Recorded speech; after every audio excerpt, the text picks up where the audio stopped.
Brian Little. Japan.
Brian Little. Japan.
Ryan Little.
No!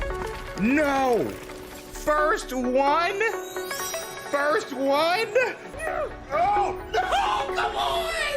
Come on! Oh, no, no, no, no, it's alive! It's alive! No! Oh, God! Come here. Eat. Get rid of it!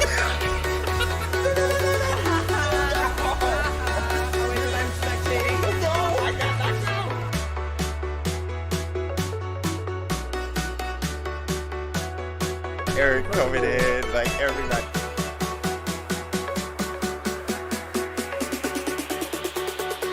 Light him up. Jack it up. Oh! Oh my God! Oh my God! Right there. Shiny! Shiny! Shiny! Shiny! Shiny! Shiny! We have to get Merlin. We have to get Merlin.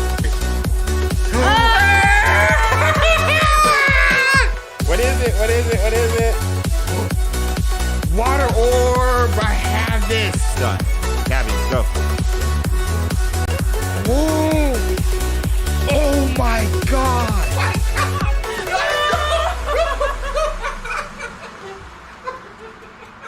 You know what the stakes are for this.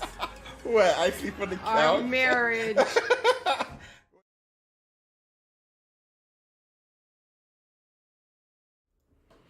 Mic check, mic check. Check 212. What you gonna do? We got some hog leg videos or news for you. Bars.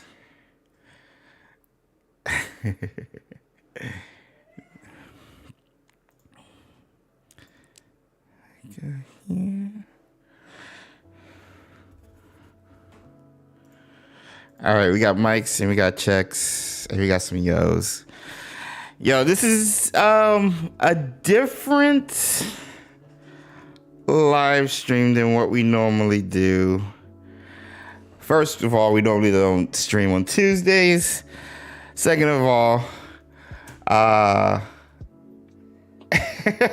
it's not normally not spur of the moment, but I wanted to get some stuff off of our chest and everything and kind of just talk about this.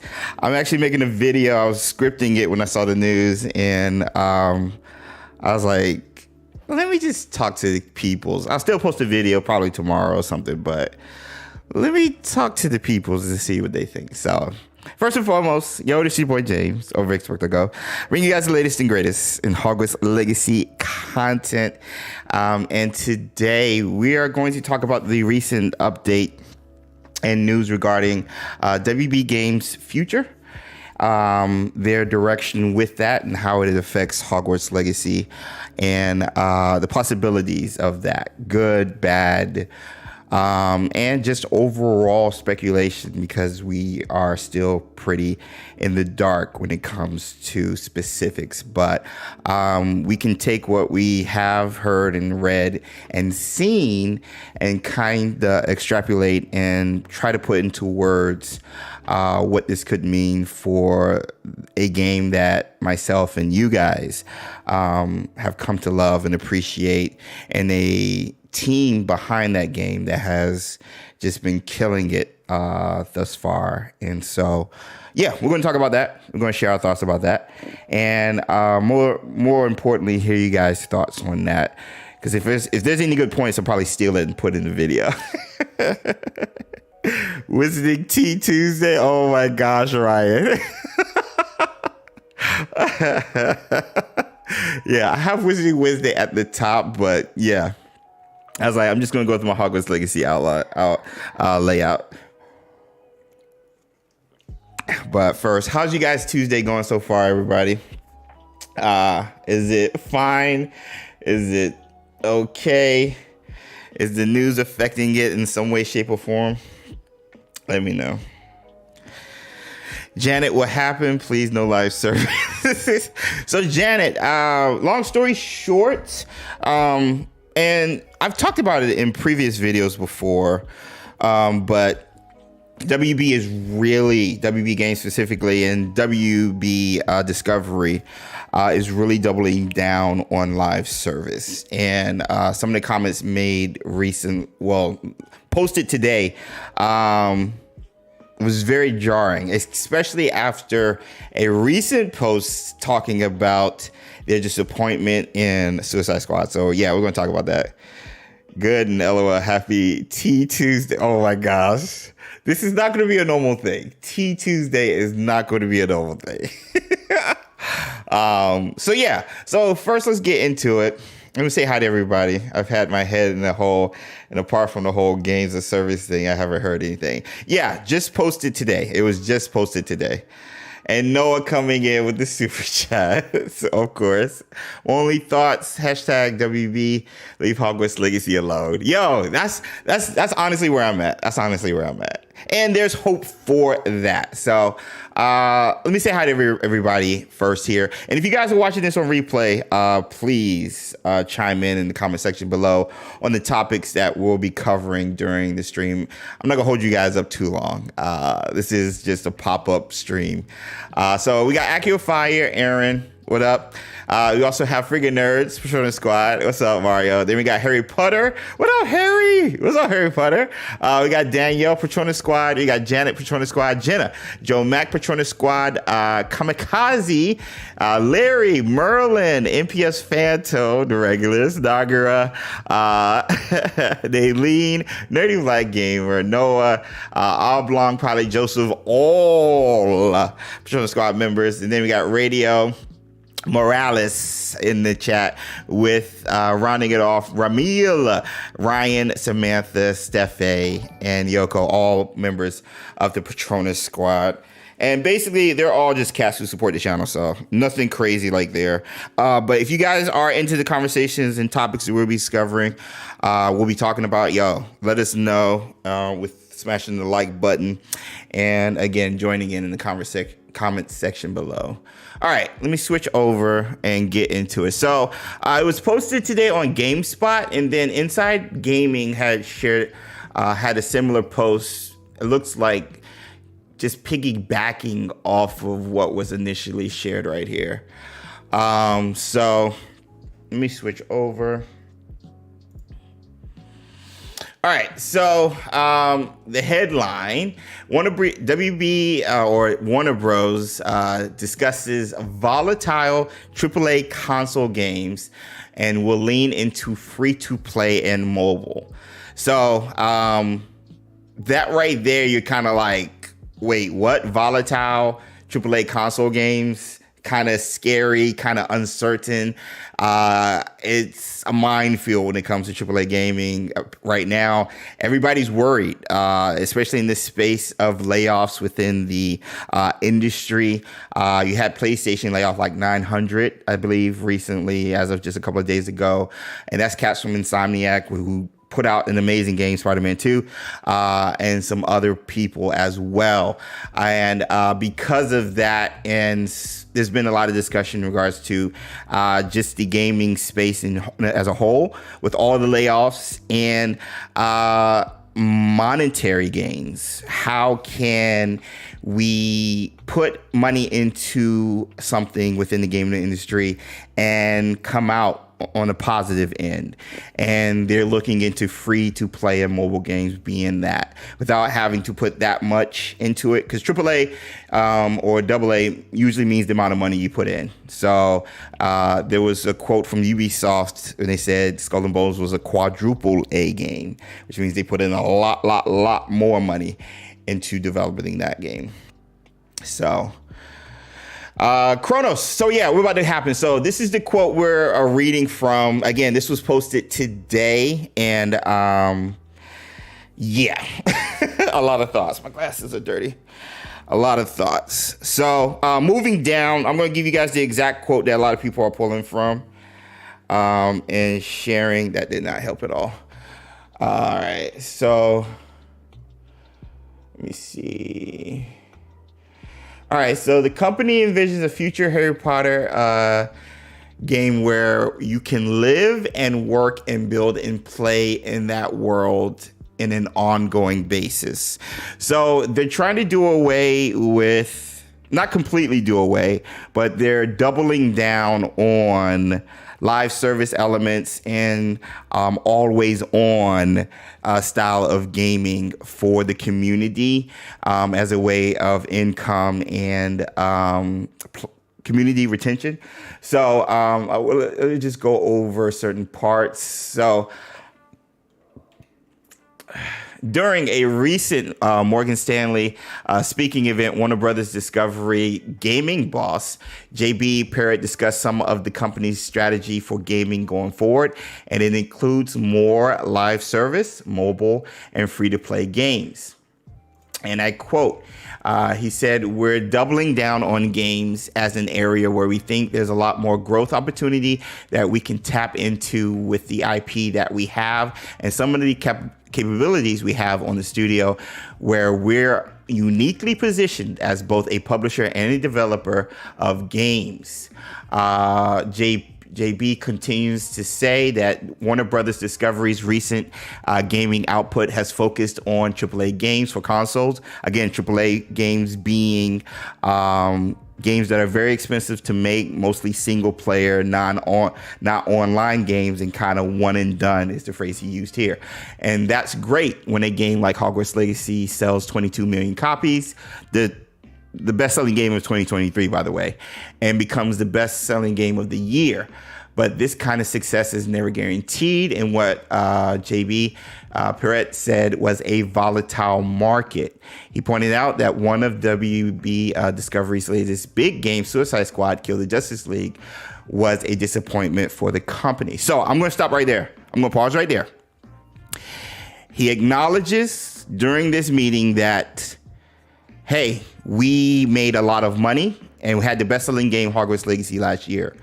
But this industry and this type of gaming is volatile in regards to money. It's all about money. It's all about money.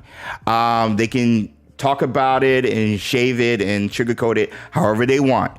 It's all about how much money they're able to come in and the cost factor that goes into it. How much money can we put in? The least amount of money we can put in and have the most amount of money we make. That's just smart businesses. Now, the live service element was shown with Suicide Squad: Kill the Justice League, as he states, was a disappointment. And yet, which I don't understand, and yet,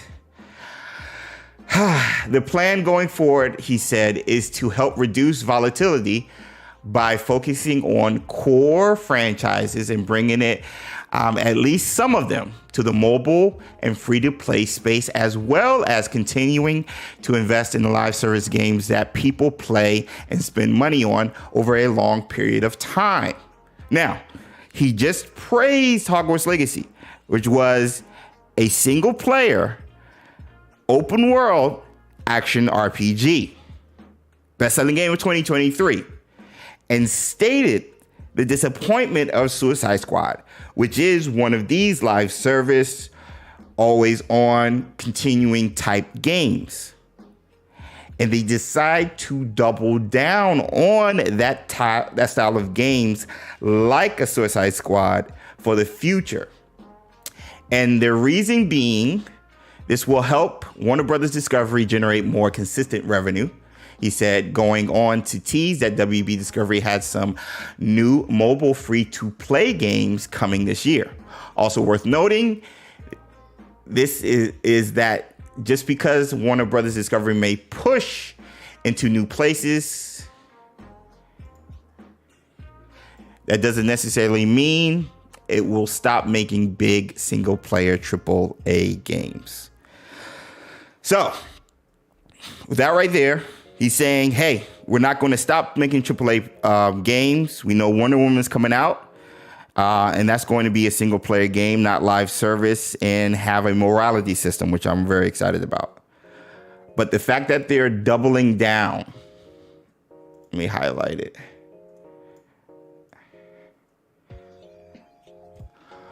On all of this, I'm confused. I'm really confused, and I'm worried. I'm worried about Hogwarts Legacy. Now, again, this might not affect Hogwarts Legacy at all, and they do talk about here in this part right here, rather just launching a one-and-done console game, which just made you over $1 billion and was the highest selling game of 2023. Neither here or there, apparently. How do we develop a game around, for example, a Hogwarts Legacy or Harry Potter game that is live service where people can live and work and build and play in that world in an ongoing basis, he says. And then he talks about they're uniquely positioned to do so with good IPs like Game of Thrones, Harry Potter, DC, which is my love, and of course, Mortal Kombat. So, and then he gets into the future of gaming. They don't know what it's going to look like or what it could be. But at the end of the day, they're there to make money. Continuing on, where is it right here? Brands, again, Mortal Kombat, Game of Thrones, DC's biggest IPs or franchises, as well as 11 different internal game development studios. He also teased that WB Discovery has a strategic investment plan to help future games make future games more successful, adding that the company just recently bought someone on to help with brand management and sustainability. And if WB can execute, Pierre said he expects gaming to bring meaningful growth to the company in the years to come, but making games takes time. So caution that the company is laying the foundation now for returns that could come in 2025, 2026, and or 2027.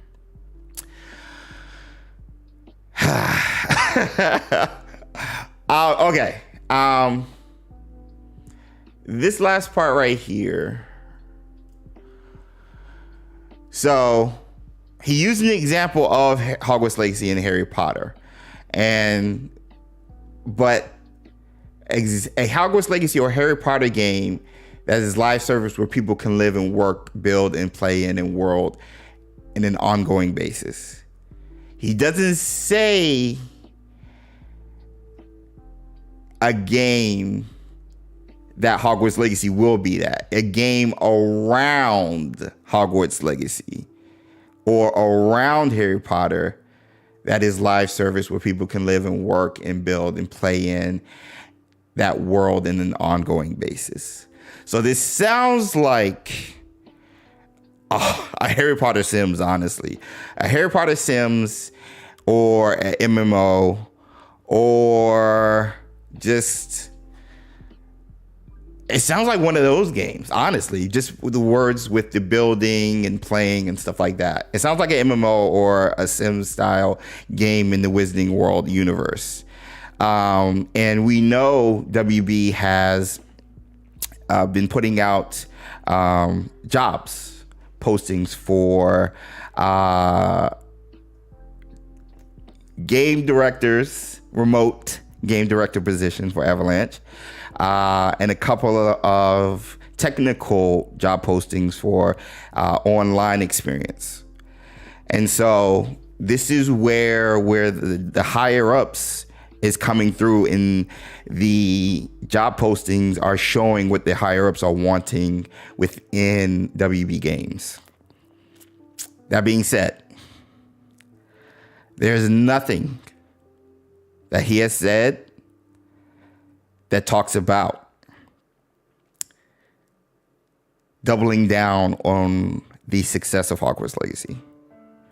There's nothing about doubling down on what Avalanche Software has been able to do, the formula Avalanche Software utilized when making Hogwarts Legacy, the knowledge that most, if not all, of the creatives, the higher ups within Avalanche Software, and all the way down to the QA testers, the knowledge of the IP. There's nothing about doubling down on any of that. Putting good people around. Now, he does say they are getting people in, particularly with marketing, to help these games be successful. And maybe Suicide Squad was after they started bringing in this person. But none of the words used were talking about making good games. It was talking about making or capitalizing on the IPs that they currently have, which are great IPs, and making money off of those IPs. That was, based off how I read it, was the priority, which is scary. Now, as a business, this makes total sense. I totally understand. But as a consumer and a fan of 3 of their IPs for sure, that being Harry Potter, DC, which I got a ton of DC comics right behind me, and Game of Thrones, that's worrisome. That's worrisome. So that's what I think. What about you guys? Let's go to chat.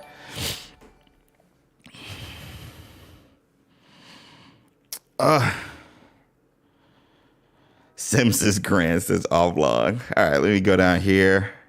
And thank you guys for being here. Also, hi everyone. What's up, Moon Lily? Hi. Noah just super chat. Noah, I missed your super chats, man. Let me see. Leave Harry Potter alone, but leave Hogwarts Legacy alone. Oh my gosh. Let me see. Good afternoon, everyone. What's up, Crimson? Oh, and good point, by the way, Moon Lily, on that. Yep. What's up, Akio Fire? We don't have any live service Harry Potter games.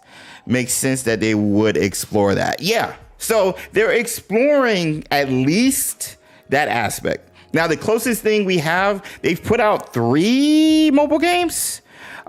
Wizards Unite, which sadly failed. But we currently have Magic Awakened. We currently have Puzzles and Spells still going, and Hogwarts Mystery. So that's 3 Harry Potter mobile games at least going on right now. I hope they'll leave Hogwarts Legacy alone. I think that's the main concern.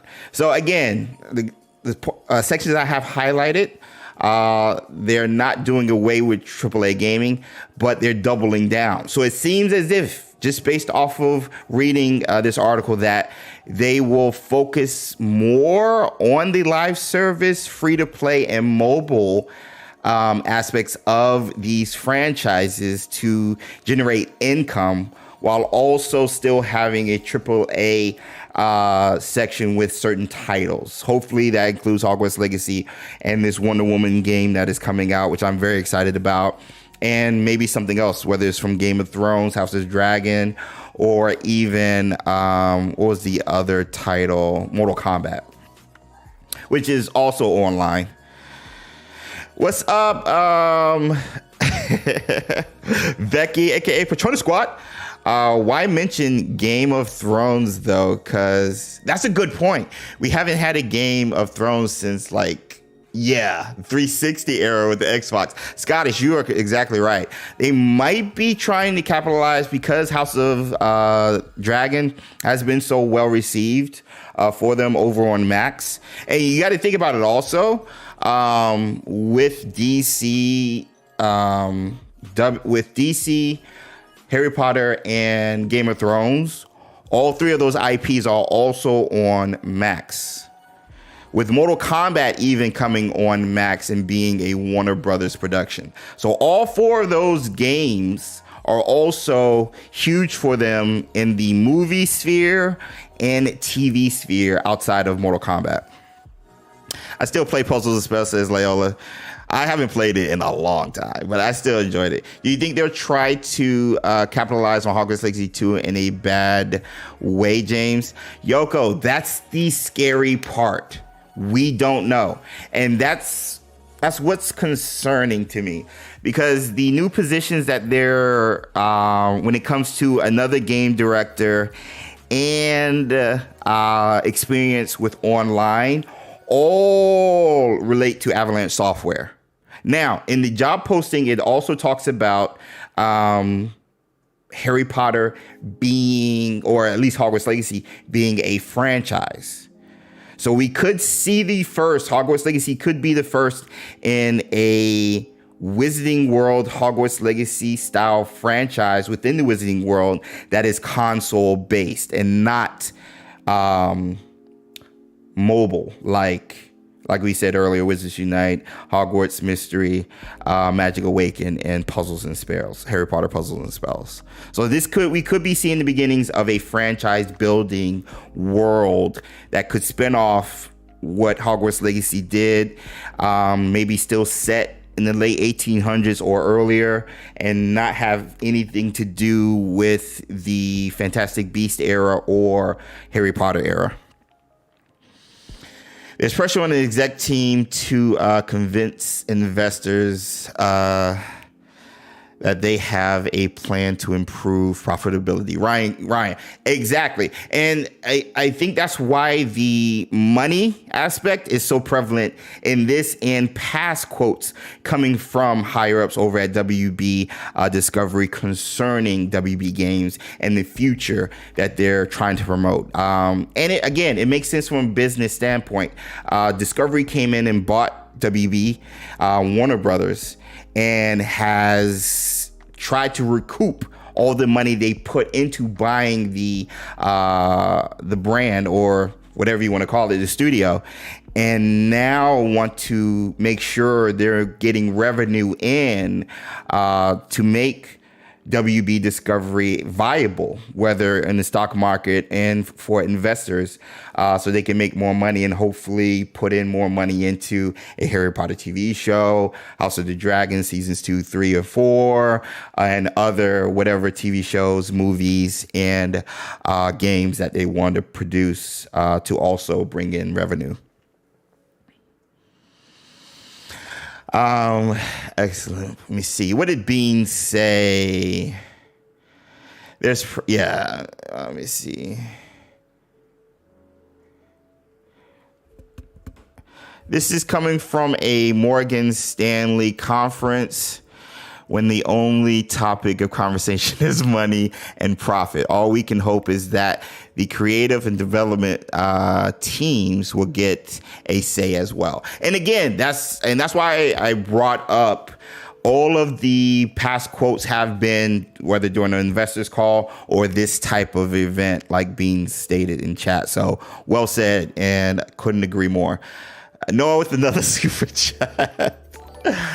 If they do it to Hogwarts Legacy, WB will bring down Hogwarts Legacy from best to worst.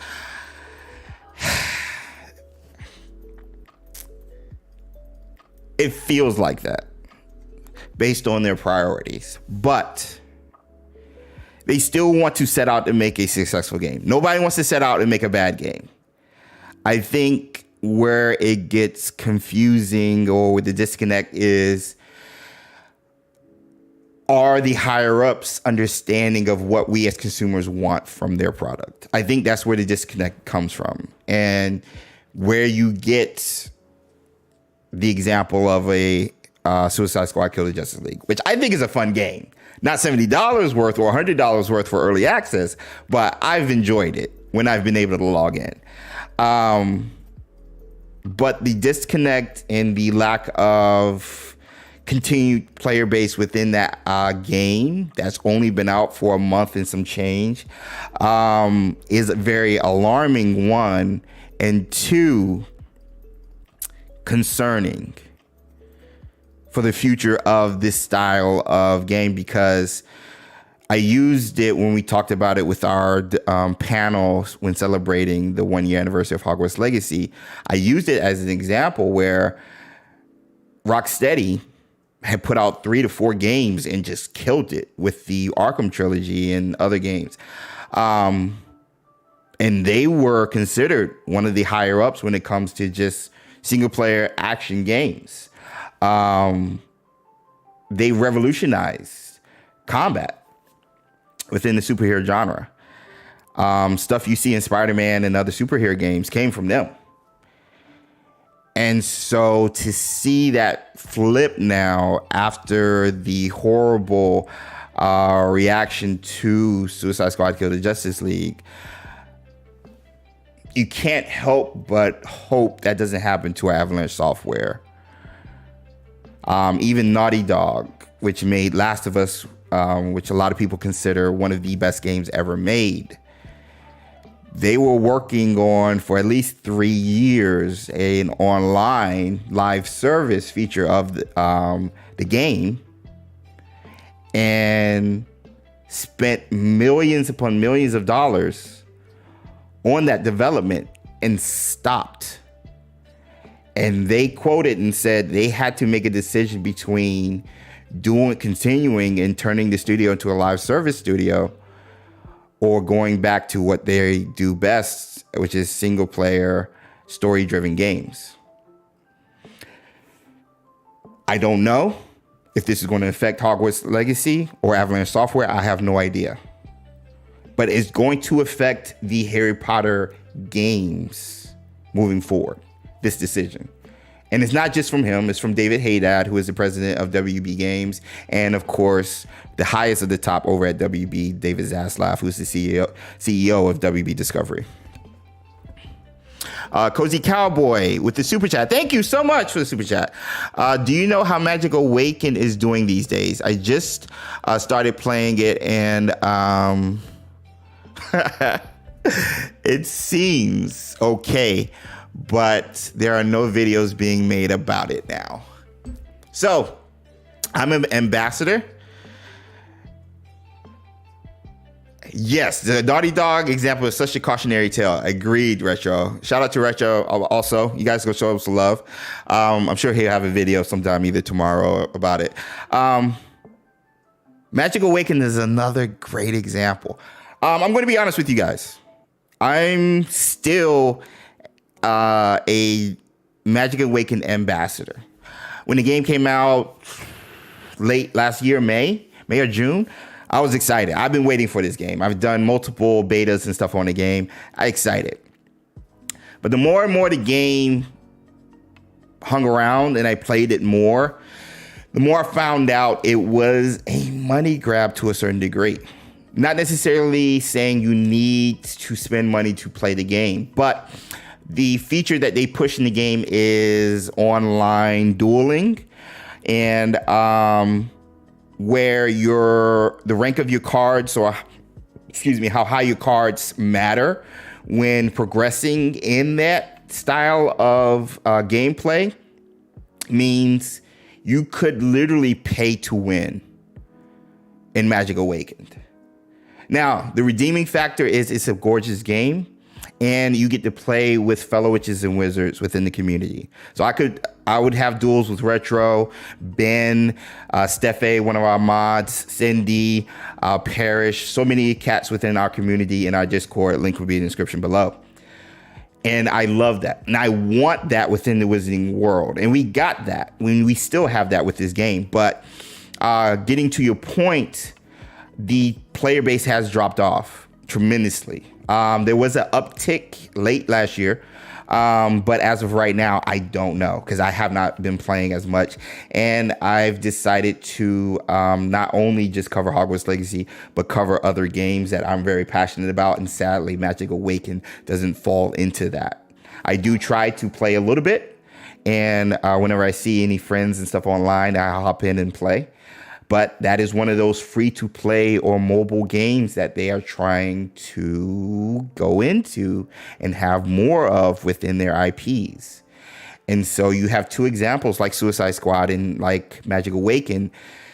Magic Awaken, I think, is making still good money, particularly over in the Asian Pacific market. But in the US, it doesn't seem as marketable as it is to the Asian Pacific counterpart. Yeah. Yeah. Let me see. Facts. You got to spend money to progress. Yeah. Concerning Magic Awaken, yeah. No, with the super chat. Calm down, man. I feel like I missed another one too. Okay, I got that one. Okay. Thank you guys for the super chats, by the way. Thanks for the support. It greatly helps the channel. Anybody who tells you otherwise is lying. These really help, whether it's memberships and all that other stuff, but I just wanted to have a conversation. Those echoes, Yoko, exactly. Special wands on the wheel and torture. Yeah, it's, yeah. I won't hearken too heavy on Magic Awakened, but it's still a fun game when you take those aspects out of it. Any of the money grabbing aspects. It's a gorgeous game. I love living in it. And it was the closest we had into going to Hogwarts with our friends. It's the closest game we've had so far. And hopefully with this direction that it looks to be going with the live service and quote unquote where people can work and build and play in the worlds that they are building. Hey, the next big Harry Potter game could be a game where all of us are able to hang out at Hogwarts, spend time in our common rooms together, and go to class together. Maybe. But again, when talking to investors, you have to, point of context is the focus will be money. That focus being money, the focus is always money and will be the higher priority. The trick is, will the creative direction coincide with the money-making direction that they want? That's the big concern. Will the creative direction and the money-making direction work?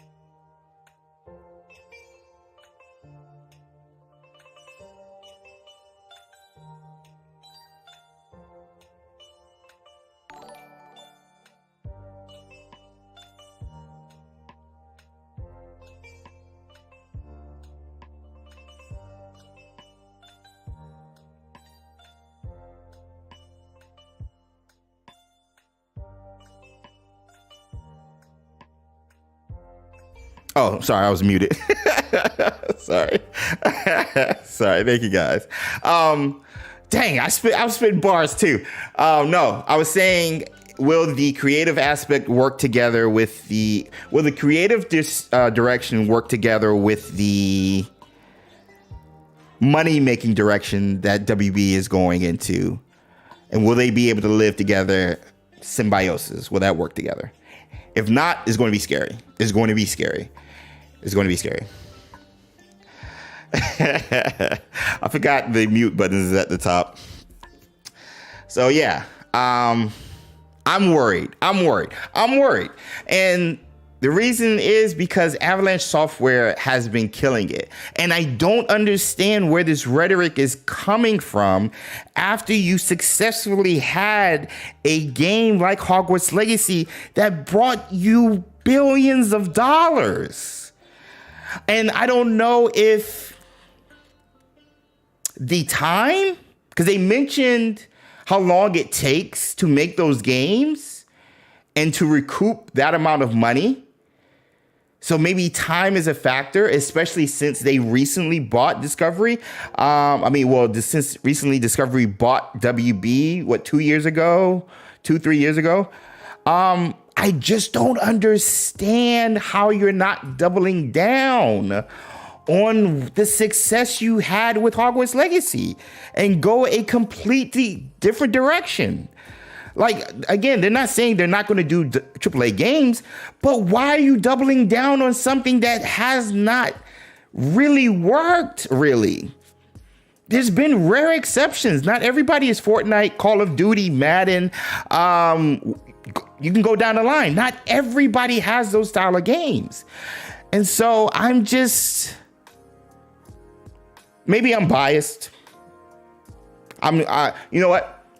I'll admit maybe there's a bias with my perspective on this statement. I do prefer single player style games. I love playing with others though, but I don't understand the doubling down.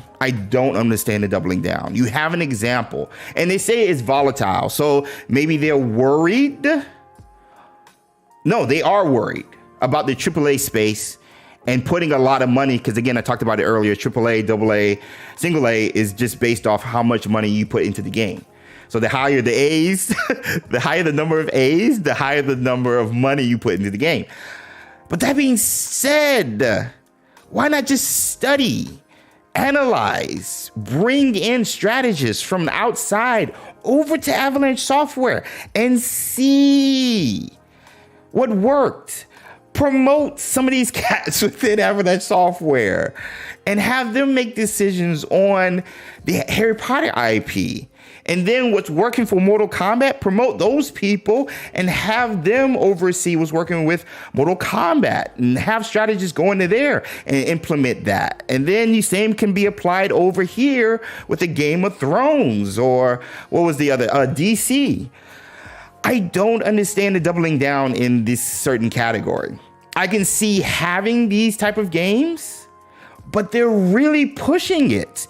We first heard about this in November from Zaslav, and then in January with David Haydas, WB Games president.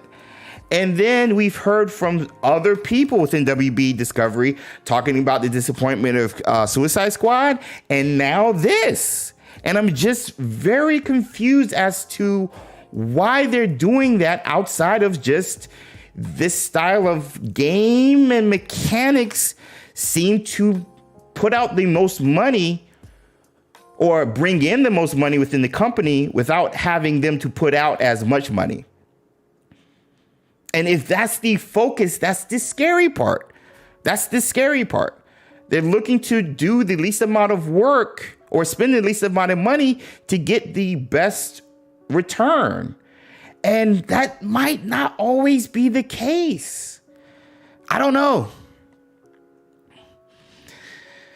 In my opinion, let me see. XpectoGO. I hopped in Discord voice chat for a bit. Oh, you're here? You're here? Okay. We're going to see if we can bring in Retroraconteur and have this discussion for you guys. I offered it to Ben Snow. Go make sure you guys are showing him some love, and Retroraconteur as well.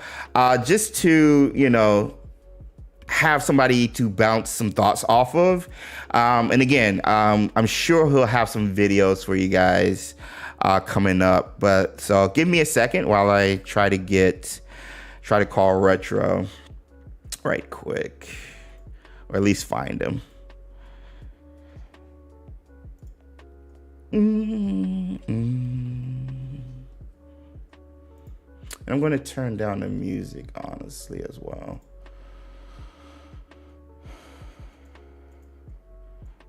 Shout out to Pretzel Rock. All right, Retro, are you in Discord? I'm going to call you. Yeah, we're not doing video. I'm going to call, see if he hops on. See if it works. I can hear you. Yo. All right. Let me turn this music off completely. All right, chat. I need mic checks for a Retroraconteur, and I might turn him up a little bit. People of the internet, mic check. I'll turn it up a little bit. All right, yeah, smash the like buttons if you can. Mike's is checks. It's very quiet. Let me see if I can turn it up a little bit. All right, Retro, say mic check. Mic check. 1, 2. I can talk louder too. Yeah, talk louder. Talk louder. Yeah. Talk louder. Check. Ladies and gentlemen, we can go full broadcasting here. You can tell Retro has a professional background in speaking. You can tell. All right, everybody saying it's much better. It's much better. Okay, cool. And I'm going to have this up. Okay, so Retro. Everybody's saying hi. And we got mic checks. We even got some laughing emojis from Jenna. Okay, so Retro. First and foremost, when you heard the news, I know you were streaming. You guys go check out his playthrough of Sorcerer's Stone on the PS1, correct? Yeah, all the way back to the PS1 days. Let's go. So you heard this up there, initial reaction, and now that you digested, what are your thoughts? Yeah, so I was live. Somebody actually super chatted to let me know. And I thought they were just talking about the previous comments that you and I had already did a live stream about from Zaslav, but no. Right. It was the new comment. So yeah, I mean, it kind of took me straight back to what you were saying on the group live stream about how you were saying you were afraid. Yeah. And I remember Andy asking us, Andy Reloads, shout out to him. He's because I think of all of us, he's probably the one who's been the most positive about open it. to seeing, what could happen Yep. if they went that route. And so he was asking us, like, well, what is the fear? And so that's what I've been trying to think, like, why do I feel this way? Because I do feel very uneasy. Mm-hmm. And when you were talking about Naughty Dog a minute ago, I mean, I think that hits on it. To me, that would be the absolute worst case scenario. Facts. And like you were saying, we don't know if Avalanche is even involved yet and how much they're involved. Mm-hmm. But let's say that Avalanche is involved and they're like, okay, this is the direction we want you guys to go. Hogwarts Legacy 2 and any subsequent DLC or add-ons, we want it to have a live service focus. Okay, Right. fine. But that's not an easy thing to do. Mm-mm. And you just had a premier studio in Naughty Dog essentially fail. Yes. And admitting they failed. Yes. So you had these years that go by with no Naughty Dog single-player games. Yes. And then the live service game doesn't even come out. So to me, that's the worst case scenario. Is you say Avalanche Studios full steam ahead on this, and then it doesn't happen. And then we not only do we not get the live service, we don't even get what we know they're good at. Is the single player open world action RPG. So yes. that's the fear. If it's like you and I talked about, if it's a separate studio or a separate team, I would love to see a Wizarding World MMO. Agreed. I've wanted it for years. I've wanted to see what that would look like. But it's like you already have you have a proven thing right here, a proven formula that works. Yep. So that's the worst case scenario. And then like a slightly better scenario, but still not a good one, would be Suicide Squad, which, like you said, I mean, you've enjoyed it. Some people have enjoyed it, but even WB has said this did not meet our expectations. So maybe Avalanche goes the way of Rocksteady and they do manage to get it out. But then those beloved single-player games that people were beloved go away and never return. Yes. And then WB saying, we're disappointed. So that's what I'm saying. Like, what is the gauge? And even Beans in chat is saying it could cost a lot of money to go live service as well. Because what didn't work for Rocksteady, I'm not necessarily saying they weren't ready for it, but this is not their MO. This is not what they are known for when it comes to Suicide Squad, Killer Justice League, and it being a live service game. And sadly, some of that has shown because it's been buggy as all get out with people not being able to log in. And even from the get-go, when it first launched the early release, where people were logging in and were being spoiled by the end game. So they had to shut down the servers for 17, 18 hours before early access players were able to play the game. And that's not including what has been happening since that early release. So it's not necessarily saying we don't agree with live service games. It's just putting a studio like Avalanche Software, who dipped their toes into AAA gaming necessarily with the Hogwarts Legacy, and now possibly, not saying it's confirmed, but possibly having them go the route of a Naughty Dog or a Rocksteady and forcing them to do an online live service or free-to-play feature, not necessarily with the Hogwarts Legacy, but maybe with the Hogwarts Legacy or a spin-off game. And what kind of resources does it take to put that up? That's going to cost a lot of money. But who are you bringing in that knows what they're doing, and then having the studio focus on that and eventually be a live service game? Because live service means it's supposed to last at least 2 to 3 years. So that's what they're focusing on. Bug fixes, updates the entire time. That's it. Yeah.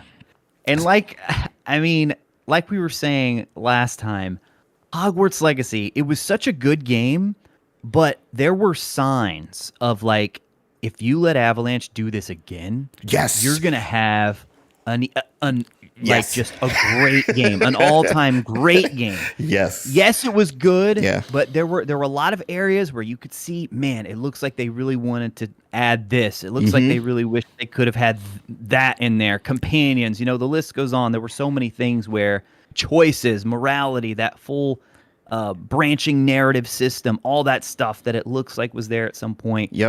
And you just know they would knock it out of the park Yes. if you just tee it up for them. Yep. And like you and I were saying, let Avalanche cook, man. Just like go to them and say, what do you guys want to make next? Because you made us $1 billion. Yep. We're going to trust you. Yep. Maybe they're doing that. Yeah. Fingers crossed. Yeah, Hopefully that's the hope. what they're doing. That's the hope. But Yep. as you and I and many others do, we try to read the tea leaves. And right now, the tea leaves aren't looking great. And again, to be fair, all we've heard consistently, mind you, from WB Games concerning Hogwarts Legacy and future games has been the live service element.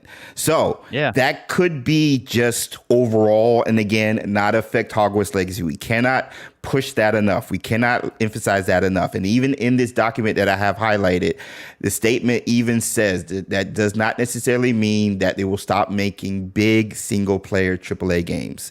So I want to put that in the forefront and let people know we understand the context and we know what they're saying. And we're not saying Hogwarts Legacy 2 is forever changed and no more single player games. That is not what we're saying. We are honestly just going over the information and playing the what if game and trying to see, as in the tea leaves and the centaurs with the stars, what this all means for the future of Hogwarts Legacy and possibly a franchise spinoff with Harry Potter games and from Hogwarts Legacy. That is all what we're talking about. And based off of that, me personally, and I know Retro can say for himself, it's kind of scary. It's just concerning. And we're in the dark. We're in the dark. We don't know what's going to happen. Just like we were in the dark when the release of the game got pushed back initially and we didn't hear anything for a year for Hogwarts Legacy. A year. And then they started pushing the marketing in 2022 and then release in 2023. So we've been down this road before, but changing now that we have the game and kind of changing how it is possibly is kind of scary. So my next question though, Retro, is if they do decide to do a spinoff, best case scenario, not necessarily touch Hogwarts Legacy, keep Hogwarts Legacy the same, but if they do decide to do a spinoff and make Hogwarts Legacy a franchise, what type of live service free-to-play game would you like to see, again, outside of what Hogwarts Legacy is? If Hogwarts Legacy will remain a single-player game, what side game would you like to see? Yeah. Now, see that I'm all on board with. I would, if you let Avalanche cook and do their thing on Hogwarts Legacy 2, I'm ready for the Harry Potter MMO. I mean, I think I would style it in an MMO is what I would pick. I have never played. I guess Destiny would probably be the closest thing of an MMO that I've ever really got into, and I don't play it now. But man, back when Destiny was really popular and doing well, I had so much fun playing that. So it is a good game. I would love to see like a Wizarding World version of that, not first person, but just I mean what people have talked about for years with Harry Potter, right? Being able to go through school, then get your career, choose a Wizarding World profession, and everybody has these different roles and stuff that they go out and all these quests. I mean, I would love that. I think that would be great. Yeah. And but the thing is that we keep coming back to it, is like it's not an easy task, which, to be fair to them, in their comments, he did talk about how we realize this isn't like a 2-3 year thing. This is like way down the road. Right. And I just thought you laid it out so nicely there at the beginning, which I don't know if I'm going to try to get access to that website where apparently GameSpot and all of them, they're pulling from this talk that he did with some, I guess, if you scroll to the top, it has the name of this group. It's something with an M.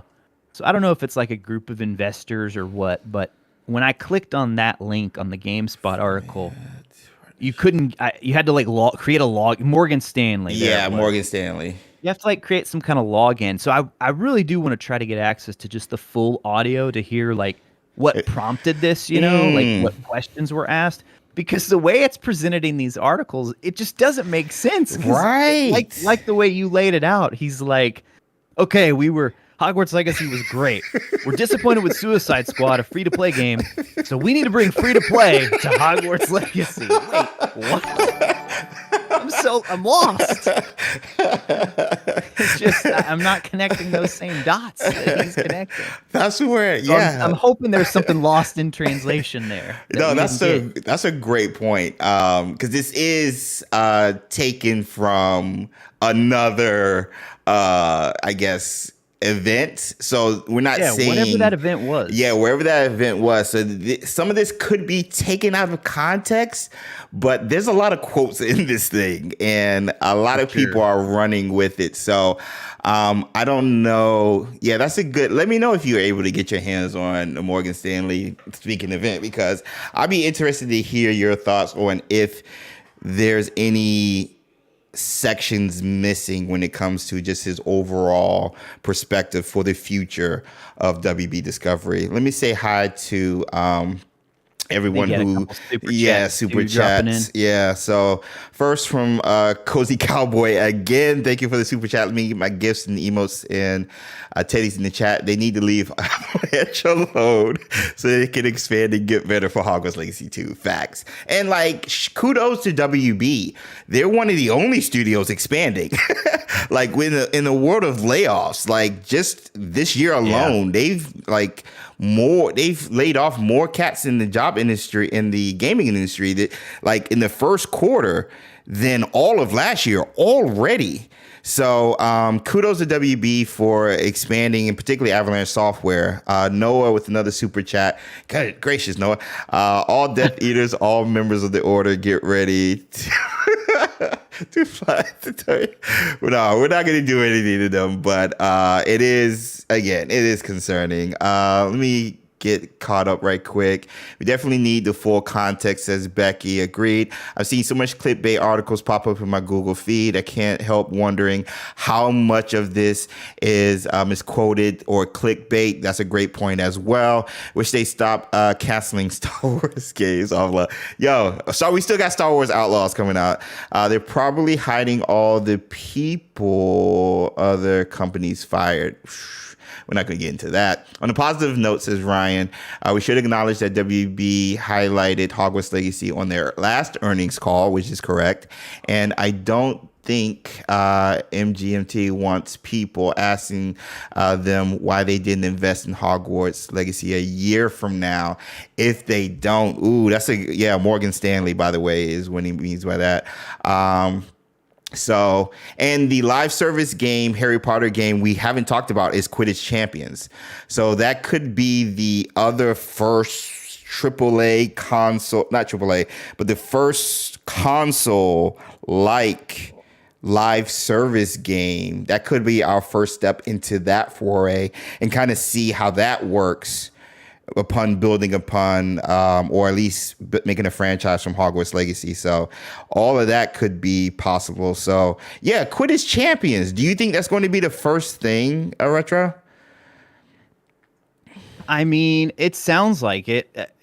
There's already, you talked about Magic Awakened and what's the other one? Puzzles and Spells, and then Hogwarts Mystery. Yep. Which I thought it was interesting because apparently he was teasing mobile games. More mobile broadly, games. Not for Wizarding World, just broadly. Yeah. So, yeah, I mean, I guess those games are still doing fairly well.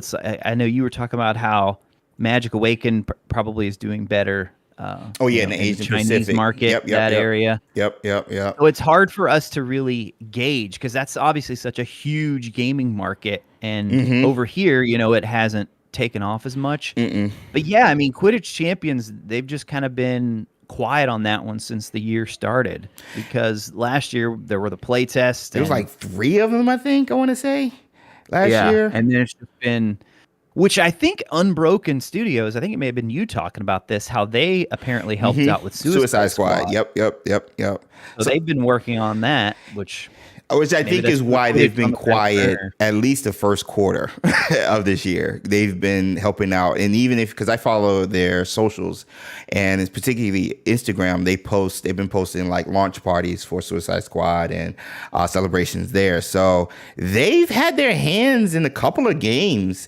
recently. And again, with Suicide Squad, so they've kind of had to maybe slow down any progress they were making with Quidditch Champions.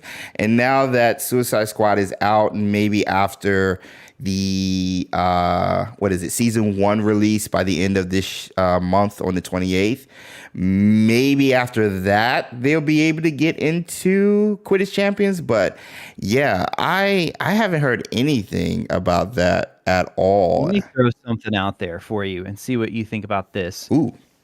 I've tried to say this a couple times in a number of ways, and I don't know if I'm phrasing it correctly, but like it seems like their biggest goal, right, is sustained, consistent revenue. Right. Like, yes, Hogwarts Legacy made $1 billion, but it's kind of like, I mean, I guess the way they're saying is like a one-time thing.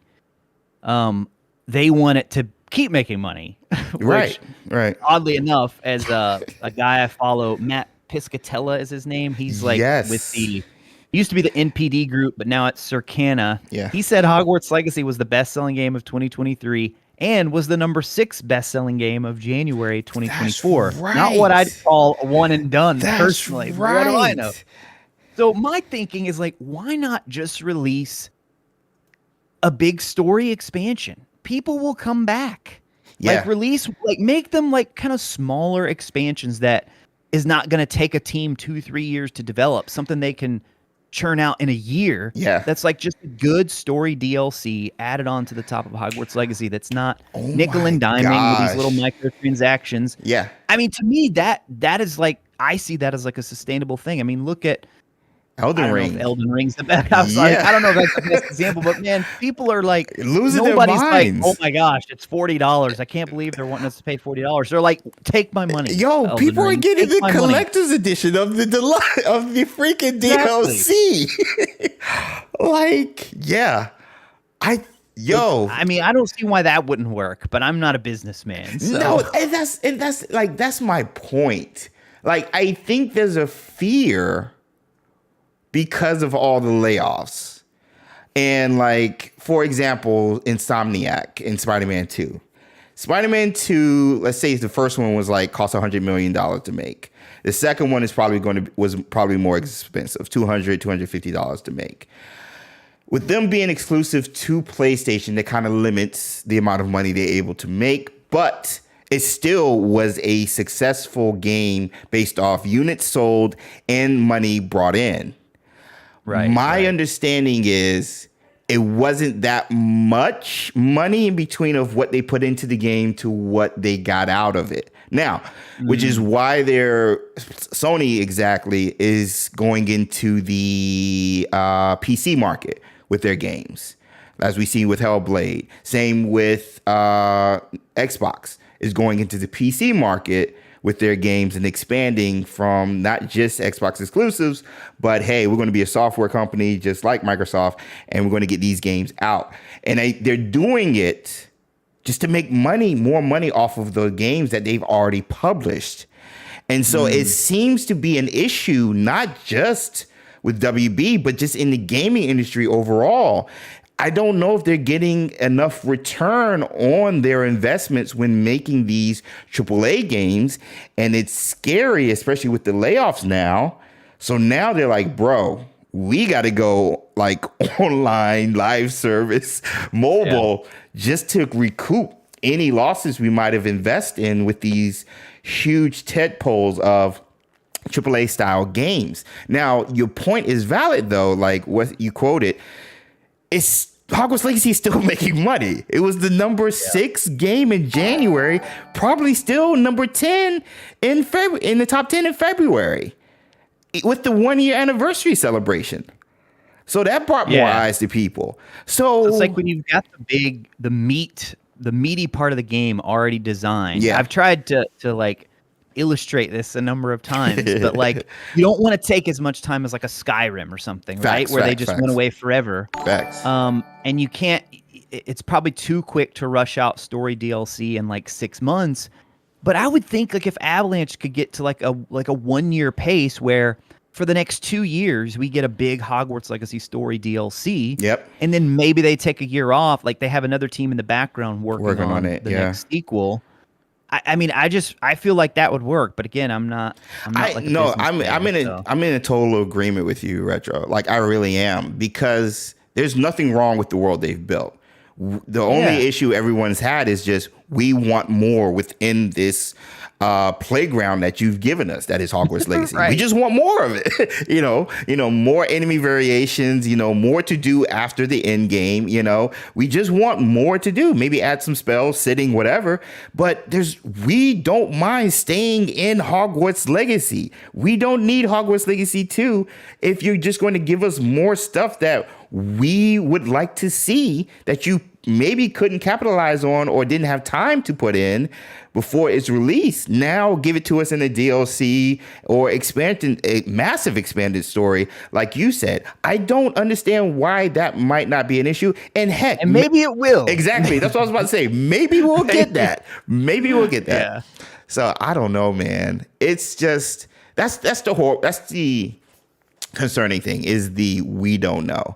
And so as a fan, as a content creator who's had some success covering this game, like the both of us, we want to give the audience and our community informed decisions and make sure we are hitting the points that the community wants to know about when it comes to these certain topics and what they can expect moving forward with this, again, franchise that we've come to grow and love. So it's scary. It's uncertain. We don't know what to expect. But when you hear something like this and then all the gaming sites that we follow talking about Hogwarts Legacy is going to be like losing their minds. Hogwarts Legacy was trending on X. Hogwarts Legacy is trending on Suicide Squad. I was like, oh no. But hey, man, I appreciate you bringing me on. I'm going to hop off and get dinner ready. But I feel like I'm on a radio show. I'll hang up and listen. Appreciate you bringing me in, though, man. We'll have to do a longer one soon. Yeah, we got to. Everybody say bye to Retro. And if you guys aren't already, be sure to follow him for all the latest and greatest and all things Wizarding World, theme parks, appreciate lore, everything. Thanks, Retro. Have a good stream. All right, bye. Oh, my gosh. Let me catch up on these super chats right quick. And again, shout out to Retro. If you guys aren't following them, be sure show some love. Trying to reach 100K by the end of the year. I think we're trying to get 50K, so we'll see what happens. Then we'll have to keep trying for expansions. Says Noah with another super chat. Corey with another super chat. WB Discovery, Warner Brothers Discovery stock is on a steady downfall. Shoot. Excuse me, at $8.14 right now.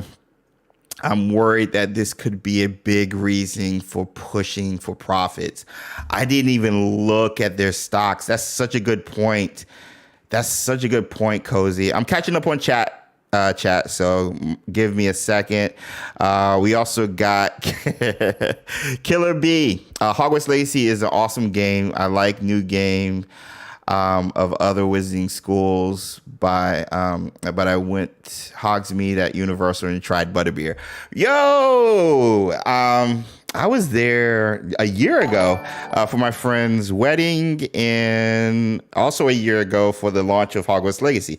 So, I was at the one in LA and the one in Orlando for two separate occasions last year. So definitely got to make my way out there. What's the best butterbeer? The normal cold butterbeer or the ice cream butterbeer? Chat, let me know. And then Noah with another super chat. They can make 12 expansions and release each month. Still, we'll keep on buying. We're going to buy the game. Dude, to see Hogwarts Legacy in VR would be a serious dream. Yeah, I got to experience that at the Hogwarts Legacy store in New York before they got rid of the feature.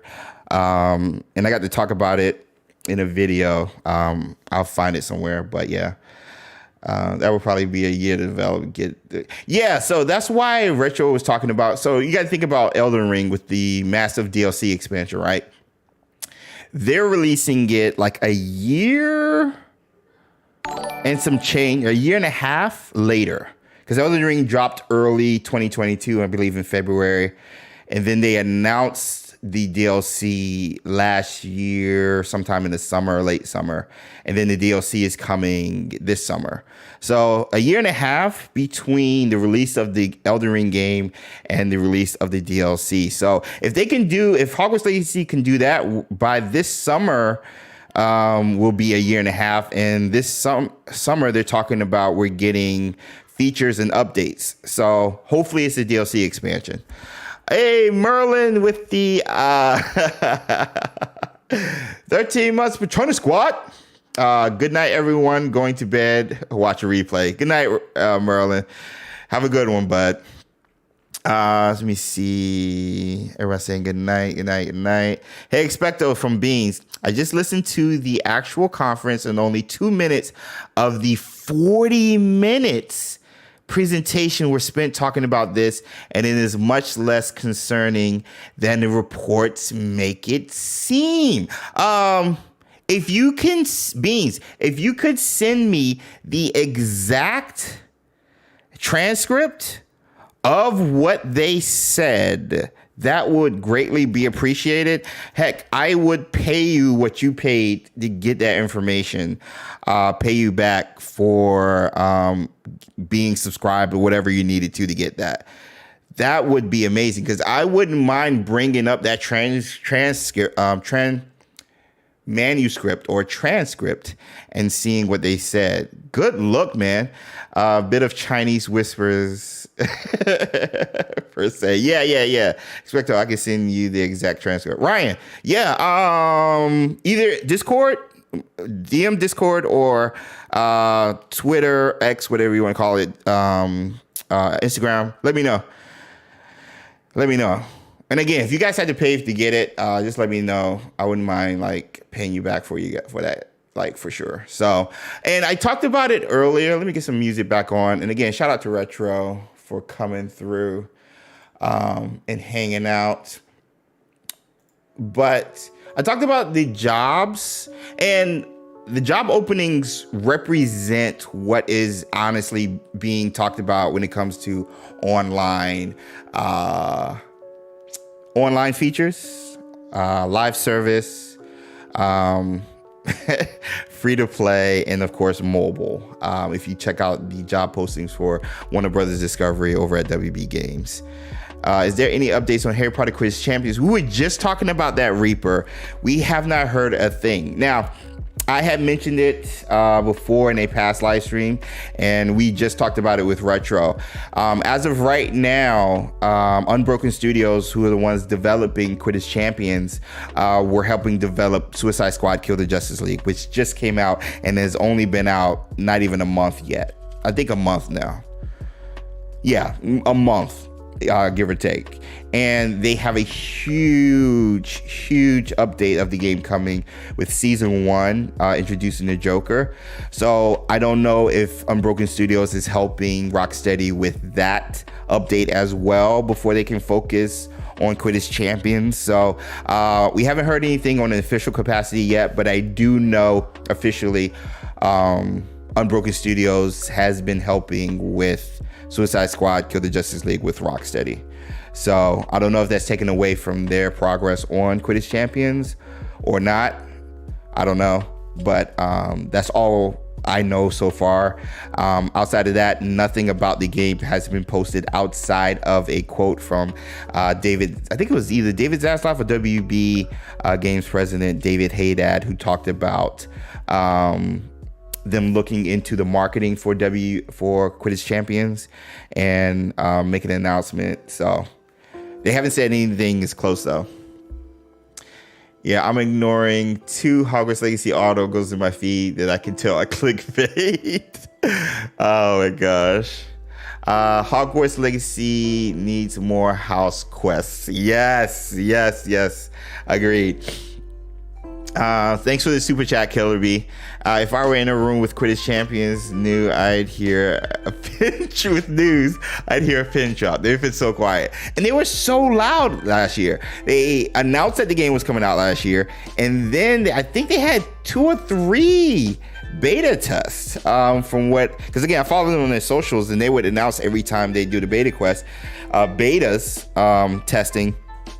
And I think the last one they did was like an open one. So, because I think a couple of people in our community got invited to that beta test where you could invite somebody if you were invited or whatever stuff. So, ever since then, it's been quiet. And again, I think it's because Unbroken Studios was helping with the development of Suicide Squad, which was releasing at the beginning of this year. So, that's probably why they're quiet. Let me see. XpectoGO has this replaced the gaming live stream?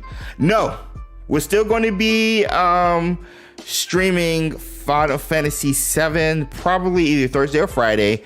And this definitely will be back tomorrow. We're going to be talking Hogwarts Legacy 2 tomorrow for Wizarding Wednesday. We got a special Wizarding Wednesday for you guys. I got like 3 packages I'm supposed to open. I got a new Harry Potter controller for my PC. That is the Xbox controller that I'm looking forward to you guys seeing, and some Wizarding Trunk stuff to open as well. And we're talking Hogwarts Legacy 2 tomorrow. So we'll be here same time around 4:30 Eastern tomorrow for Wizarding Wednesday. But this has not replaced the Final Fantasy live streams, which have been amazing. Thank you guys so much for the support on those. I got invited to 2 of them from WB. I didn't have the required equipment. Oh no, Dakota. And that's another thing also, especially for PC, the equipment. Smartest thing they could do for Hogwarts, Hogleg, would be to drop 4 mini DLC house themes, $20 each. Yeah. We kind of got a tease of that already, Steph, with it being different. Yeah, that's a good call. That's a great call. But again, we don't know if we're not getting that. We could be getting that this summer. I don't think the DLC or whatever we're getting this summer is going to be as big as a DLC, in my humble opinion, just because they've been working so hard on the release of the game for Xbox One, the PS4, and then of course the Switch back in November, which is about 4 or 5 months ago. So I hope I'm wrong. I hope Andy's right. Shout out to Andy Reloads, and we get a massive DLC. Whenever we get the update, we will be streaming that gameplay and doing a playthrough of the game with the new features on the channel. So be on the lookout for that. Nice. Been enjoying Final Fantasy Rebirth. Glad to hear, Magica.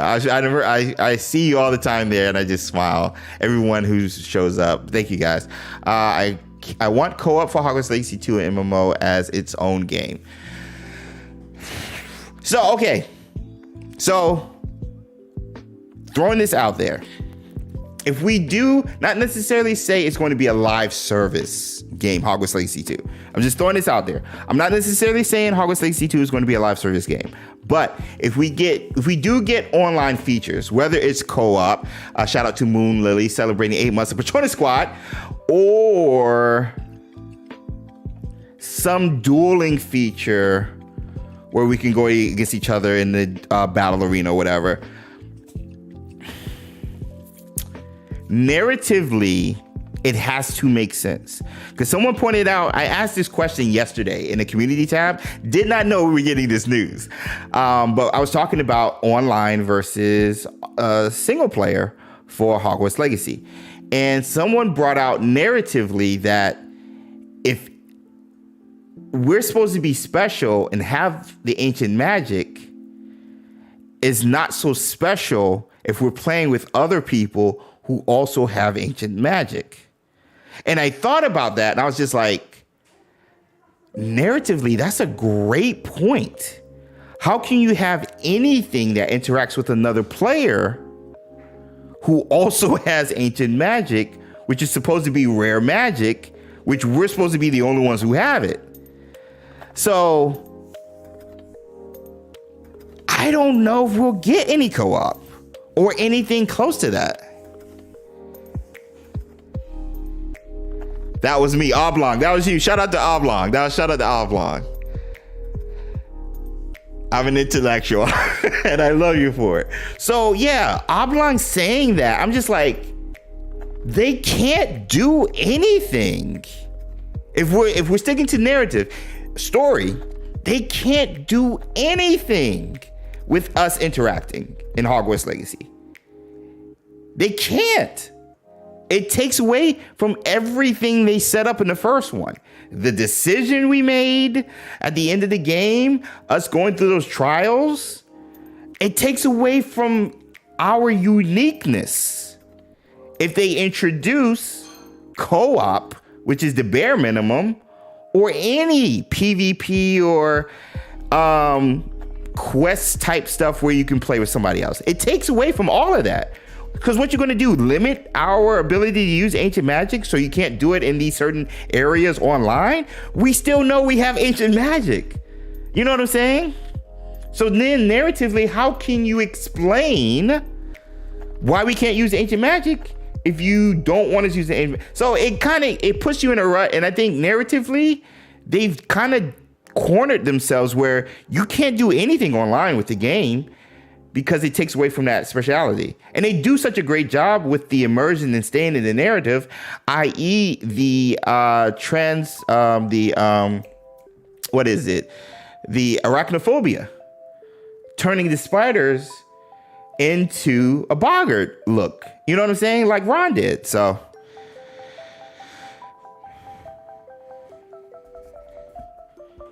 keep it to a separate game. Yeah, Beans, yeah. I think with this, and even I mentioned the job posting for game director. So we got like lead technical artist, United Kingdom.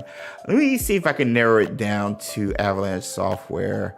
So we got one in California, Utah.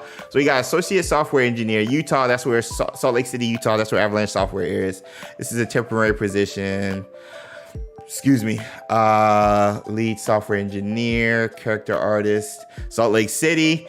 So that's more in Utah or Avalanche Software. So yeah, it has to be a separate game if they're gonna do anything online with the franchise. Quidditch makes sense regardless of story direction. Alaskan Strat, yeah. And I think the more I think about Quidditch Champions, the more I'm positive this is going to be their first, or at least WB Games' first step into this future plan they have for not only Harry Potter, but a Mortal Kombat, a Game of Thrones, and a DC type game where you're going to have a live service game, a free-to-play game, which I think Quidditch Champions is going to be based off what people are telling me, and then mobile. So I think Quidditch Champions is going to be our first foray, at least into free-to-play game. Let me see, Joe Mack. What did Joe say?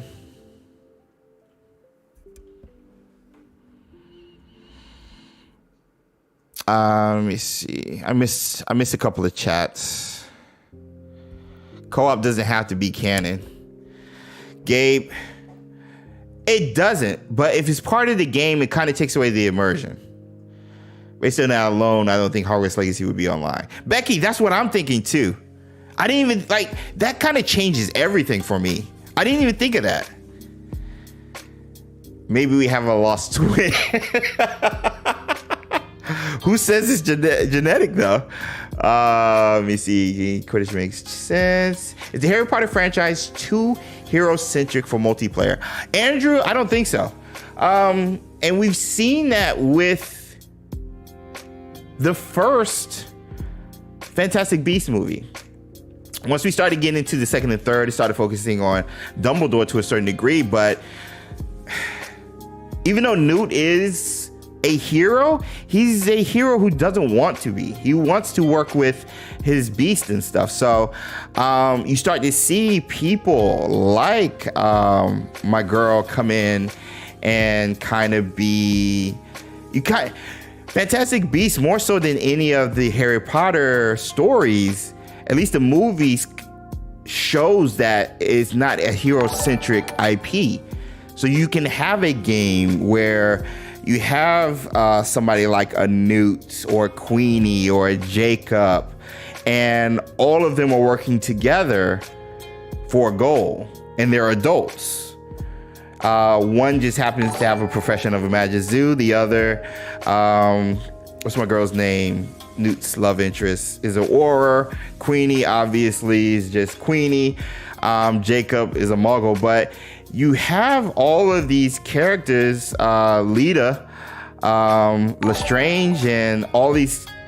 You kind of get insight into, hey, we can have a game like the Fantastic Beasts where every person brings a special uniqueness to the squad that could help overcome the overall goal, like an MMO RPG style of game. Tina, thank you, Steffi. Tina, thank you. Whoa. Martin coming in with the 10 gifted Mimbies. We got 10 new members of Patronus Squad. Shout out to Dakota, Andrew, David, Flash, Druddown, Nagala, Jumping Toadstools, Lewis, Ryan, Kristen Gamer, Kevon, and Magic. Yo, thank you guys. Let me get my gifties and Mimbies and Nifflers and Teddies in the chat. Let's go. Thank you, Martin, man. It's not Whizzing Wednesday. This is too early for you.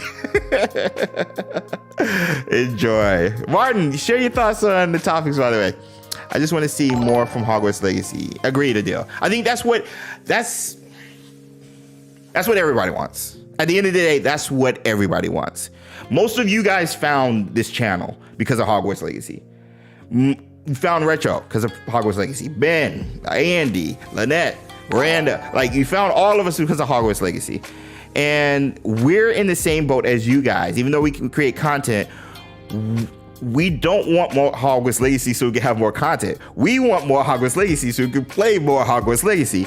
And so all of us are passionate just like you guys, and we just want what's best for the franchise and hope stuff like greed or trying to make more money doesn't get in the way of what seems to be a special recipe of success that Avalanche has been cooking up the past couple of years with its start on development of the first game. So we want nothing but success on this game so we can keep playing it, keep enjoying it, and reaping the benefits of the hard work, the passion, the dedication, and love not only for the franchise but for this game that Avalanche Software continues to display. And we just hope the different direction that WB Games and WB Discovery of Raw is going doesn't get in the way of what has worked so far. So that's my only hope. Again, let Avalanche Software cook. And if that money-making perspective and priority that WB Discovery has or seems to have based off the articles could marry with the creative direction that Avalanche Software and whatever the other developer within the Harry Potter IP in regards to gaming has, if they could marry and produce and both get a win-win, then we get a win-win-win where the creatives, the higher-ups, and the consumers all get what we want. So yeah, cough Wizards unite. I know, man, and that's what I'm saying in regards to. We have a lot more. I won't say failures, but disappointments shown than we have had successes. So, I don't know. I think our giant fear is that this live service jive will be quick, not quality. We have quality in Hogwarts Legacy and Avalanche Studio Software. Yep, agreed. Yeah, well said, Stefan. We can't get enough of Hogwarts Legacy. I posted on Retro's post, says, Ryan, I'm highly disappointed if Hogwarts Legacy goes live stream. The WB executives don't understand all the hype of Hogwarts Legacy. Yeah, and we're all worried about that disconnect. What we as consumers want and what the higher ups are trying, or the executives are trying to get out of it. And based off of what Ryan O or Q had posted, and even Beans, it seems as if the article isn't as worrisome as it's led to be if you have the whole manuscript or transcript. Again, they said it was around, out of the entire 40-minute meeting for Morgan Stanley, J.B. Parrott had about 2 minutes and 40 seconds or so of dialogue that isn't as scary as what GameSpot and even Insider Games over here had posted concerning the topic of WB and future installments over here. So there's another context right there for you guys. The positive is that Avalanche has been listening to us, and they want to make a game we and they all love. Becky, well said. And that starts with Chandler Wood, who has done an immaculate job having his ear to the ground, and having seen his setup and what he does normally from a day-to-day in person. He reads a lot. He reads a lot when it comes to this game.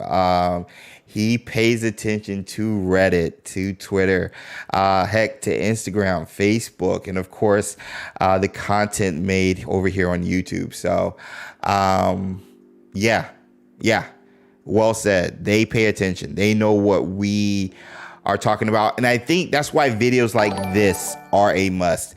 I forgot who I was talking to not too long ago. And like, yo, once you start like associating yourself, or not necessarily associating yourself, but getting to know the people who are producing the games and making the games that we all want, you don't want to ruin that relationship, so you're scared to say anything negative sometimes, especially in this position as a content creator. And I just think I told the person, I was like, we just have to trust that relationships we've made within those studios or those publishers aren't soured due to us expressing our opinions and thoughts on a certain topic that might be perceived as negative, in hopes for a better result when the next game or DLC comes out. So you can't be scared to share your thoughts and stuff when it comes to this, especially if you do have a relationship with not only like someone higher up like a WB or Avalanche Software, but let alone a friend or a coworker or someone you care about. You can't be scared to share your thoughts and opinions, especially if it's coming from the right place.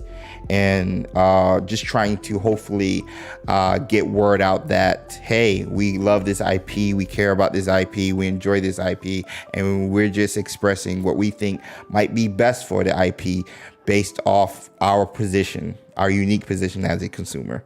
Like, that's it. So don't be afraid to share your thoughts and get your word out there. And, be honest. Don't be vitriol. Don't start stalking anybody. And, I saw a lot of that when it came to Suicide Squad. But if you have concerns, thoughts, and just overall want to get your word out there, the internet is a beautiful place where you can do that. Again, just make sure the intent is there when it comes to why you're doing it. Is it to just shame other people? Is it to edify? Or is it to share your perspective in a positive and uplifting and hopefully useful way that could be applied to bettering the game that we all want to play? So yeah, Ben Snow in the house. I think I sent the invite to Ben as well. We wanted to talk shop when it comes to the game and share your thoughts. I think I sent the DM to him. I can't remember, but it's been crazy, bro. It's been crazy. Stuff like this. Like, you know, it's the internet. You're going to see stuff like this. It's the internet. And I mean, let's just be honest. If you read the articles, you see why this is what it's saying. You know what I'm saying? Like, you see why this is funny. Not reflective of what WB is doing, but this is a funny one. You just saw it? Oh, okay.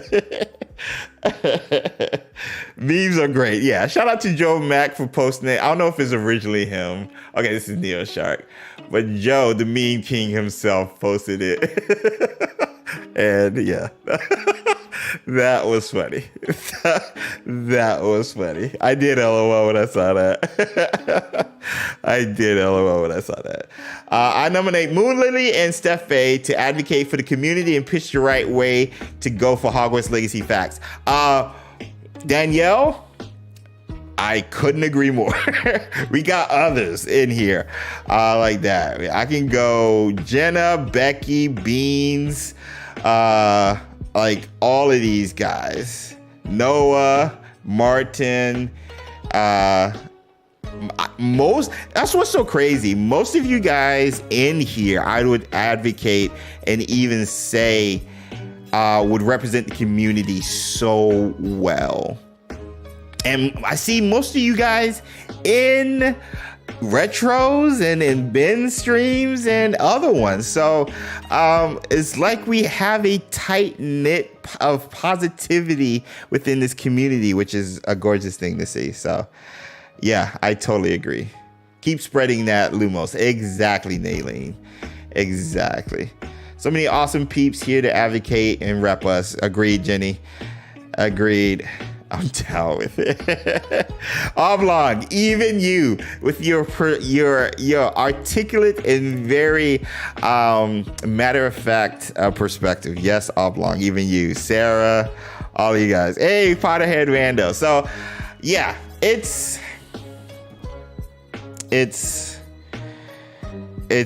we got a good community.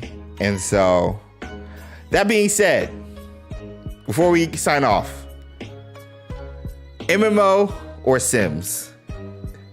MMO, Wizarding World MMO, or Wizarding World Sims game? I should put it in a poll, but I don't feel like typing right now. MMO or Wizarding World Sims game? I'm proud of our community. Let me see. Gabe, MMO, we all have to get our business suits on or just Hogwarts cloaks. Exactly, Becky. Stephe says Sims. Oblong says MMO. Janice says MMO. A lot of MMO. Loyola says MMO. Magica says neither. This is not replacing Hogwarts Legacy. This is not replacing Hogwarts Legacy. But the spinoff. What would you like this spinoff be? Sim says Jenny. Yoko says MMO. Oh my gosh. MMO says Cozy. Cozy hands down. Both says Benjamin. Yeah, give me a cozy Wizarding World game. Wizarding World MMO for sure, says Wolf Runner. I've been playing Sims since 2003, so I have to go with that, says Becky. Insert why not both mean. I mean, yeah. Says Beans. I'm saying they had to do one. They have to start off with one. So that's where I'm coming from. I'm down for both. I don't care. I just want to see more. Enjoy Ancient Magic, says Adel. MMO agreed, says Ben. Says Danielle, agreeing with Ben. I don't play either, so not sure of the difference. Sims is kind of like a day in the life type game, where you would go out, when you go around, like you literally like start waking up, make yourself some breakfast, maybe pick out your outfit for the day. Like it's a day in the life, and you build relationships and do things like on a day to day. Whereas MMO is mostly like a battle type game. Is massive multiplayer online is what MMO stands for, but is always been like a WoW, like World of Warcraft type game where you have different positions, different factions and sects and different jobs. So a Wizarding World MMO, for example, I would foresee like a Magizu, a Auror, or a Death Eater, Professor, or a farmer, or whatever,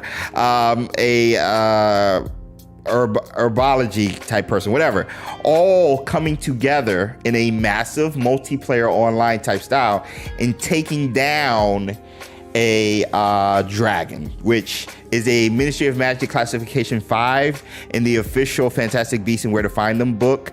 So it stated dragons, anything that with the Ministry of Magic classification level 5 requires multiple witches and wizards. So a sphinx, a dragon, other type huge beast require multiple wizards to take down.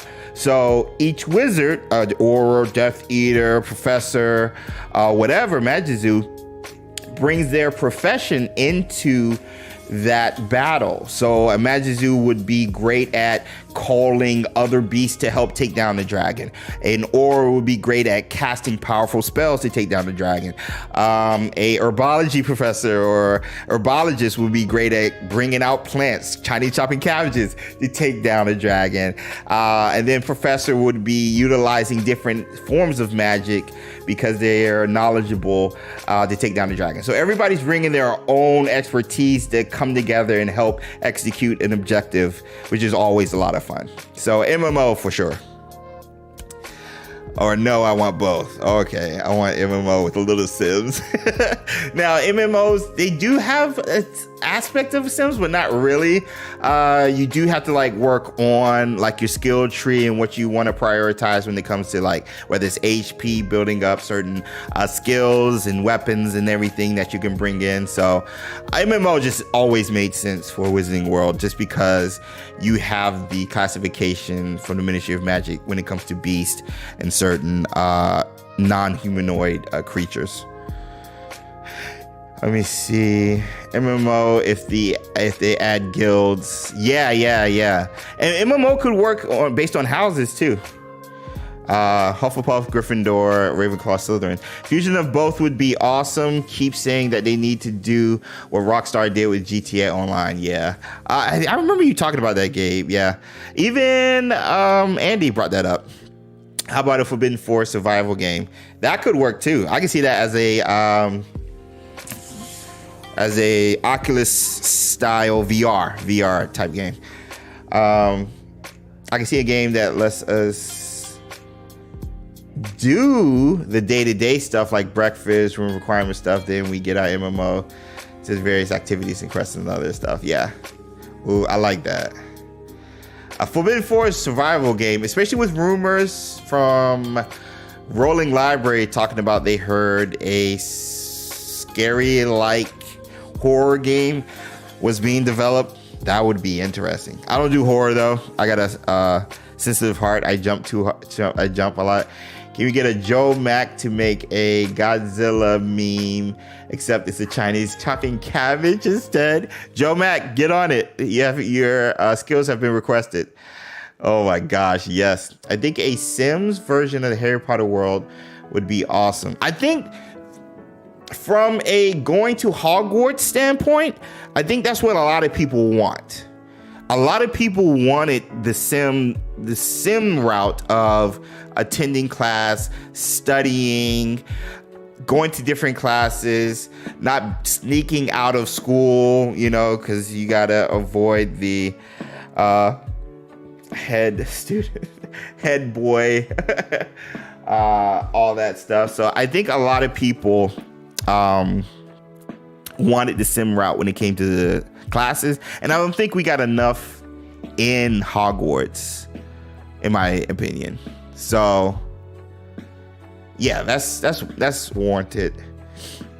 I would love to have a herbologist. Yeah, when cabbages go bad, it's so good. I'm actually more, says Moon Lily, curious on the chopping cabbages came about, like how and who came up with it. I don't know. We can talk more about that tomorrow. Prefects, thank you, Yoko. I know it started with a P. There's a realm of magic in The Sims 4. Yeah. I think an MMO, even like Civilization and stuff from time to time. Muggle trapped in the Forbidden Forest. Oh my gosh, Ryan. Oh my gosh, that is scary. That phrase right there is scary. Muggle trapped in the Forbidden Forest with no magic. That is scary.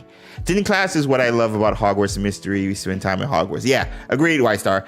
And I thought we would get that expanded upon, or whatever the word is, in Legacy, but a lot of the classes were cutscenes, and even the assignments that we got, we did the assignments outside of Hogwarts instead of inside of Hogwarts. So,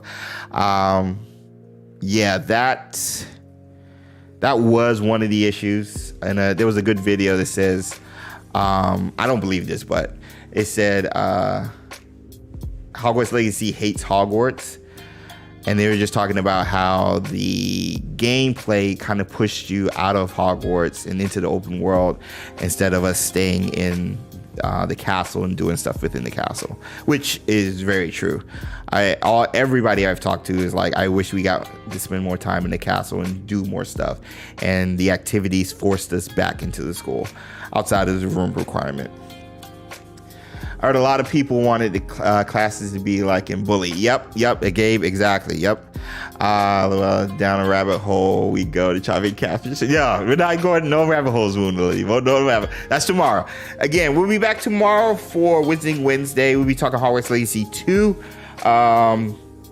We even touch on this, but starting with story, then getting into spells, and story, location, villain, and spells. And I think there was one other one. I gotta look at my notes. So we're gonna be talking about all that tomorrow, and then again opening the box. So excuse me, come through same time, 4:30 Eastern, 4:30 Eastern. We'll have enough niffler holes is the new term, instead of rabbit hole, niffler holes, for us to go down and explore. And yeah, it's gonna be a lot of fun. So come through Wizarding Wednesday tomorrow for that. It's going to be chaos. Everybody always brings the their thinking hats. Always brings their thinking hats. So, but yo, that being said, let's see if we can get 100 likes before we get out of here. I'll do a quick drawing. See if I can do a drawing for you guys. And we'll get out of here. We need 13 more likes. If we get 13 more likes, I'll do a quick drawing for you. I'll draw a Harry Potter or something, a grown-up Harry, and we'll get out of here. But I'll be making a video and see if I can post it sometime tomorrow about this very topic. If not tomorrow, Thursday. And I'm sure Ben or Retro or any other of the awesome content creators, maybe even Alex over at Podcast Now, will be talking just about this and sharing some insights. So Ryan, Beans, or any of you guys, if you guys have the actual transcript, send it to me. I'll pass it over to Retro, and we'll get to talking about it, which I'm excited for. Love this crew. Agreed, Jenny. Smash the button.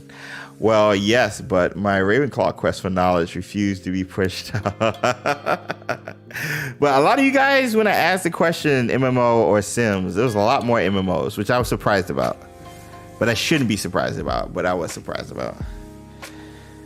That was a good stream. Yeah, thank you. Yeah, we had a good number. Shout out to Retro. Thanks for coming in, man. I wanted to get some back and forth instead of just me talking. I wanted to get some back and forth from you guys, and Ben didn't see the message till later. But yeah, I wanted to get some insight from some of these awesome creators. I always hear something new whenever I talk to them, so I wanted to get that when it comes to this topic right here. And the sky is not falling, you know. Voldemort is not back. But with all the discussions and thoughts and just overall opinions when it comes to the news today, I figured it'd be best if we had a talked about it, got my thoughts in order, heard from you guys, maybe changing my perspective.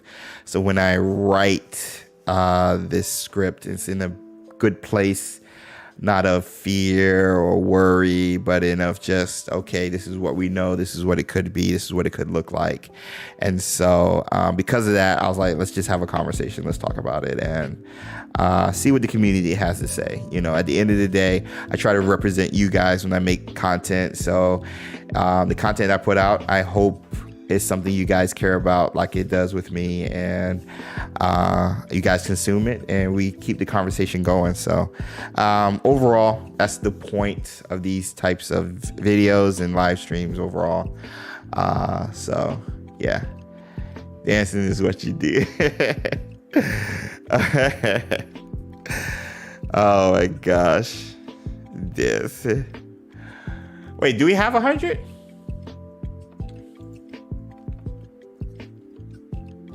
Oh no, okay. We just got out of sync with the simulation that the cameras were showing.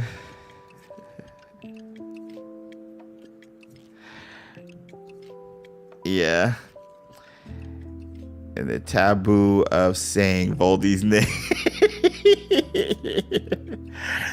At least the audio is going. Oh no.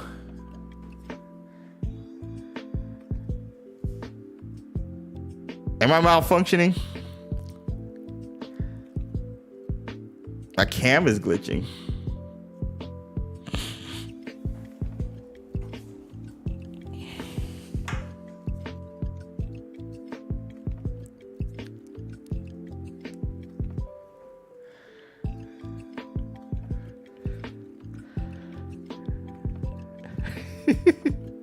All right. My camera's having a conniption apparently, even though it looks fine over here. That might just be our cue, chat. That just might be our cue.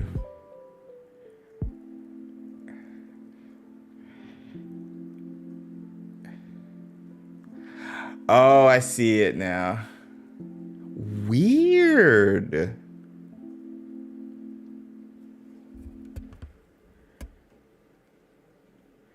Weird. All right, we're gonna end on that note. I've never seen that before. I have never seen that before.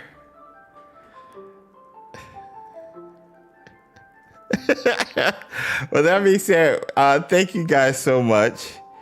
Sorry about the camera at the end. I'll see what's going on there.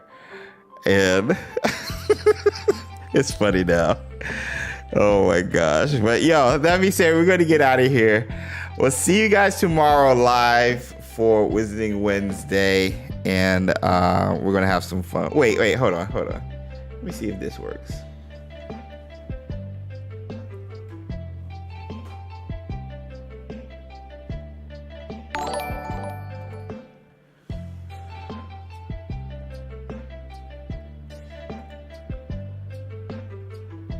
Did that do anything?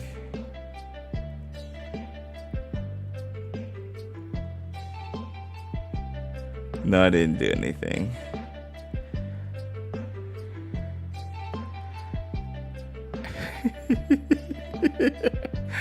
All right. Y'all, thank you guys. Have a great rest of your Tuesday or Wednesday, wherever you are in the world. We'll be back tomorrow, 4:30 Eastern for Wizarding Wednesday. Hopefully non-glitchy. And I owe you guys a picture. Good night, everybody. Hopefully this isn't WB coming after me for saying anything bad about the plan. I'll see you guys tomorrow. Lumos.